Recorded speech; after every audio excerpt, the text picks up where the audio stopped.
कल्पना करा, तुम्ही एक प्रामाणिक पोलीस अधिकारी आहात. गुन्हेगारांशी लढणं सोपं आहे, पण जेव्हा संपूर्ण व्यवस्था तुमच्या विरोधात उभी राहते, तेव्हा तुम्ही काय कराल? तडजोड की संघर्ष?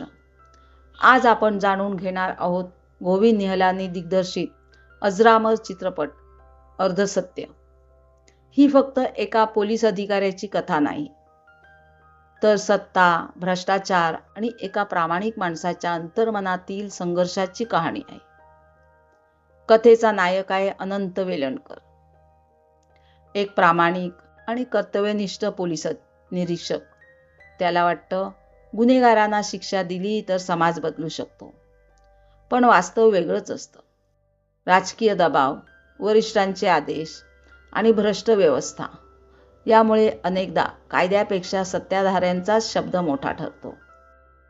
हळूहळू अनंतच्या लक्षात येतं की तो फक्त गुन्हेगारांशी नाही, तर संपूर्ण व्यवस्थेशी लढतो आहे.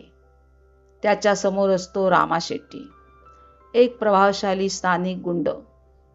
त्याचे गुन्हे सगळ्यांना माहीत असतात, पण राजकीय पाठबळामुळे त्याच्या विरुद्ध कोणीच उभा राहत नाही.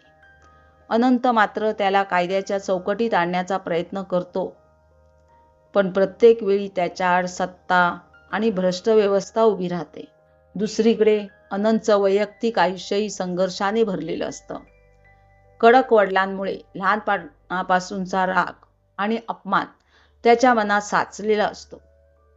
त्याच काळात ज्योत्स्ना त्याच्या आयुष्यात येते. तिच्यासोबत तो शांत आयुष्याची स्वप्न पाहतो, पण भ्रष्ट व्यवस्था आणि हिंसक वास्तव त्याला कधी शांत जगू देत नाही.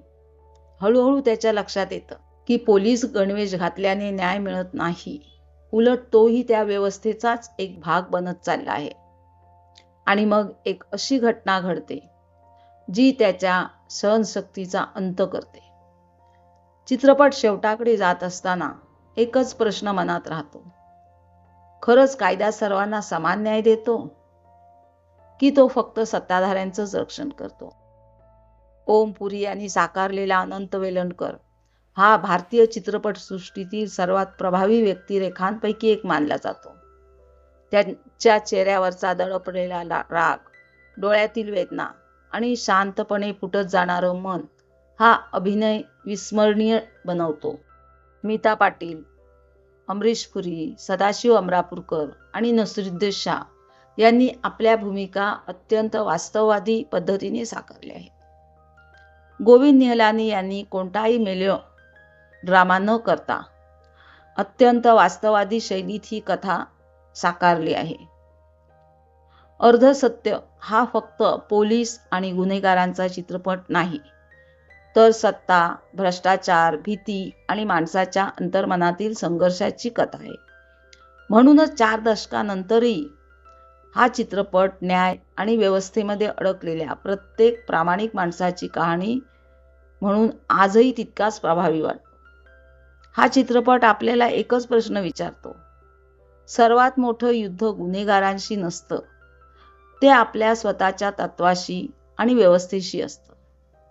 जर तुम्हाला गोविंद निहलानी यांचे वास्तववादी चित्रपट आणि समाजाला कठोर प्रश्न विचारणाऱ्या अशा कथा आवडत असतील, तर रायटर्स सुनीताला नक्की सबस्क्राईब करा.